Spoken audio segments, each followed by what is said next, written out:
Hi everyone, it's Rachel from Don't Crop Me Now, and today I'm going to do a video about using up that giant cabbage which we harvested the other day.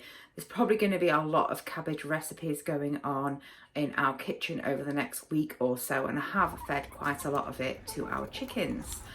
But today we are going to start off with a cabbage stew, which is traditionally called, I believe, from Turkish cuisine, called Kapuska. It's normally made with some sort of meat like lamb or beef, but I'm going to use some of our homegrown Borlotti beans. And before we start, I thought I'd show you some of this cabbage that I have got chopped up to make into a few recipes. This one I've put some salt on. I put 2% salt on by weight, just pure sea salt. I'm just letting that sit a bit, and I'm going to make that into some sauerkraut. I don't want to make too much sauerkraut at once because we're not massive fans, but I quite like it when it's not too tart, so it's reasonably fresh. And that is just all shredded cabbage, which I'm going to be using for this recipe. And in the background, you can see what my kitchen sort of ends up a little bit like at this time of year. Those are all different types of chilies that are fermenting in salt. We've got some apples that I've just put in to start fermenting there to make some apple cider type vinegar. I've got a load of Brussels that I need to do something with. We've got chilies over there. We've got more chilies up here drying. So the kitchen is not the tidiest at this time of year, but let's get back on to that recipe. So this is the ingredients that I'm going to use. So I'm sure people, or perhaps there's Turkish people out there that are probably like, when seeing this recipe, because I am not going to say that it is a traditional recipe. But the idea is that you braise cabbage in some sort of tomato or peppery type sauce with some sort of meat. So I've made this a lot of times with meat. We're not vegetarian here, but we don't eat massive amounts of meat. And I'm going to use some of our store cupboard ingredients this along with the cabbage.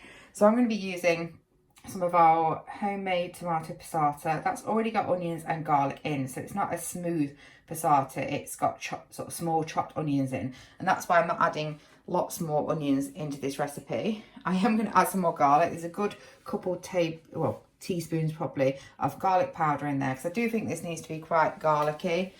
There are 2 cans of our homegrown Borlotti beans. Then we're going to add some more seasoning. So that is some of our homemade chili flakes. That's sort of a mixed chili flake. So it's not crazy hot, but it's got some heat. And there's probably about 3 teaspoons of paprika there. I might not put all of that in. I was a bit OTT perhaps in like filling that little bowl there. That is the smoked variety. Because I've not got any peppers left to put in here, that's why I wanted to put quite a decent amount of the paprika in. And the other seasonings we're going to put in, we've got some of our homemade dried parsley, salt, and these are just dried spring onions, which I'm going to throw in as well just because I've got those. So there we have the seasonings in the pan. It was probably about 1.5 teaspoons of the salt flakes and maybe 2 teaspoons of that smoked paprika. And I did put a load of black pepper also in there.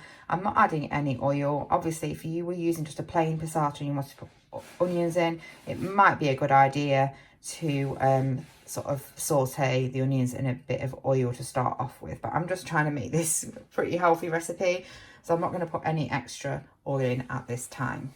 So I do put the juice that the Borlotti beans have been canned in. It's just pure water. There's no added salt or anything in there.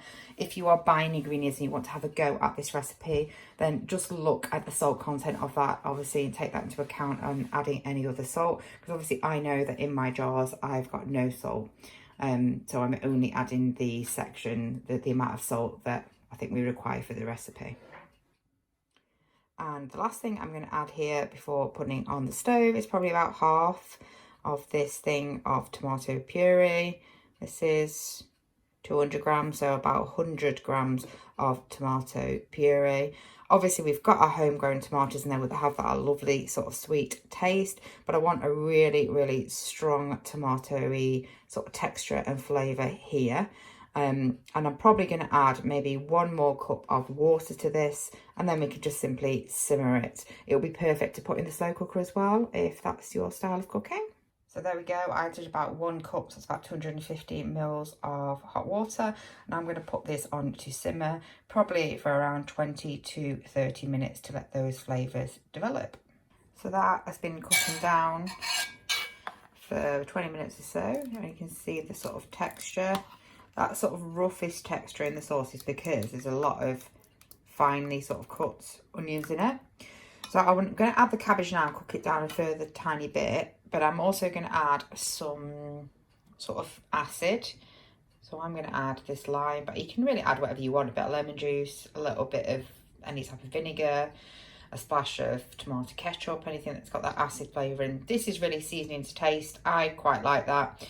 Depending on how sweet your tomatoes are, remember that tomato puree is very strong and not particularly sweet.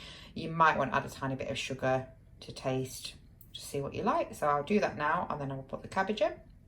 I think I will put 2 limes in. There we go. Going to put the juice of those in. And I've added the cabbage, so I'll just stir that in. I'll probably add a tiny bit more water just so it doesn't stick, and put it on very low. Maybe leave that sort of 10 minutes or so to simmer. And there we go. Perfect to serve on top of rice, couscous on its own. It's super nice with some halloumi, grilled halloumi on the top actually. There we go. Unfortunately, there's only a couple of cups of cabbage. It hasn't made that much of a dent in this massive bowl of cabbage I need to use up. So if you've enjoyed the video today, please like, comment and subscribe. It only takes a minute, but it really helps our channel. Take care everyone. Bye.